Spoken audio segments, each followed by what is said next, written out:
Ko asanda tanga ngoma dicharamba dichirakashanda kwira makatapana kana anondizikisa vavandibarira vaya kanivondipfurira indanofadza vanhu nonaka vanhu asanda tanga ngoma Solid record. Chezo Blaster ata Solid record Zimbabwe Dangerous Mutakwa unit chirwetsi for real ndariwana kuna Simplexi Vitira ndibata irikani ndiri pa reflexi Solid yale boss Hello Ripe Panoti ndiyega nogona kufaisa danzi Kama ngoma vondisimbisa Mapanza angu anditi pefunza ripe Poti ndiyega nogona kufaisa danzi Kama ngoma nondisimbisa Mapanza angu anditi pefunza ripe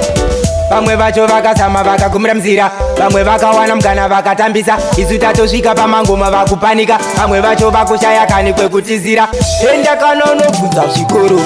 Enda unogogodza mudzimba Kumabasa, kumapawa, kumachechi Pese panorira Ndiyega nogona kufaisa dhanzi Pamangoma vondisimbisa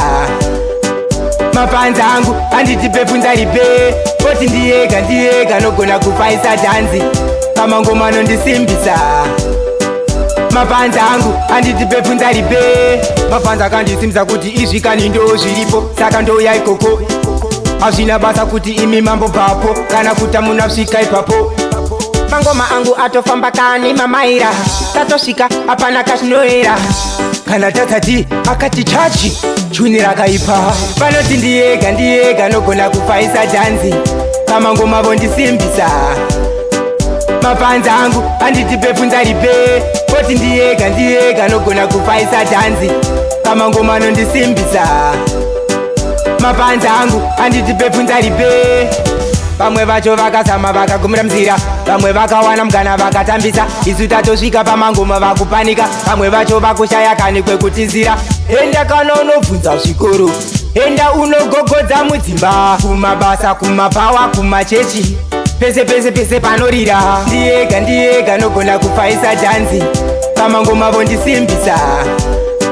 Mapanza angu anditi pefunza ripe Poti ndiyega nogona kufaisa dhanzi Kama ngoma nondisimbisa Mapanza angu anditi pefunza ripe Mapanza kandisimbisa kuti izvikani ndo zviripo Saka ndoya ikoko Hazvina basa kuti imi mambo papo Kana kuta munasvika ipapo Mangoma angu atofamba kani mamaira Tatosvika apana kachinoera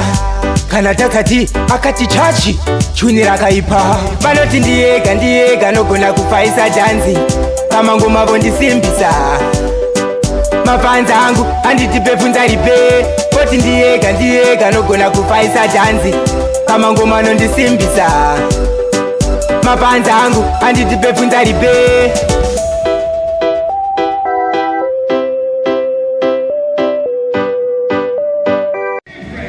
Ndiyega nogona kufaisa dhanzi Kama ngoma vondisimbisa